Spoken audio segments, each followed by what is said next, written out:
Good day, guys. Welcome back to the channel. Now, to those of you that are yet to subscribe, do well by clicking on the subscribe button, like, share, make your comments. Lots to watch out for it. Now, let's take a look at what we'll be expecting for the next day on gold. So, when you take a look at this, you clearly can see that this gold is an uptrend move. It is giving us a series of higher highs and then higher lows.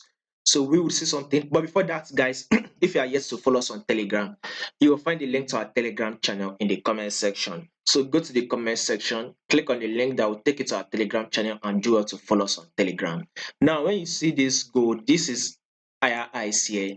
This is an higher lows. What you can see here is also an higher highs, and what you see here is an higher lows. So currently, market is now forming a new higher high. So basically, gold is now ready for a breakout of this resistance level. As you can see, at first we had that breakout before market broken. Now gold wants to break out again. So basically, in the long term, we should be expecting gold to break out of this resistance level. Now, and another way is that when you go to this daily time frame, it looks like an inverse head and shoulder wants to start playing out. It is still in the making. It has not been made. I'm not trying to say it is an head and shoulder pattern that wants to play, but it looks like it wants to do that because when you take a look at this to be the left shoulder, you see this to be the head,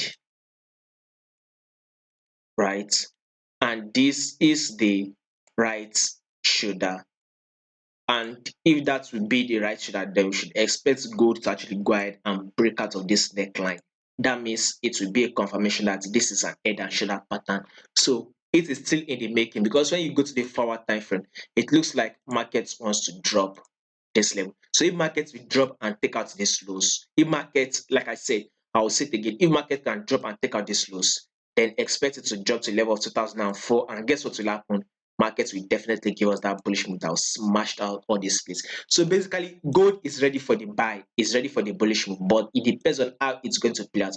It's either we start expecting that play out from this level where it currently is, or gold might give us some more drop to take out this lower lows here. If you can do that to take out these lower lows, then expect gold to actually push up. I think most of this move will play out in January because January you would expect some gold to actually go bullish during that month of January. So many of this move that I'm saying, this movement to the upside, most of it should actually play out in January. So watch out for it. Do not forget to follow us on Telegram. You will find the link in the comment section.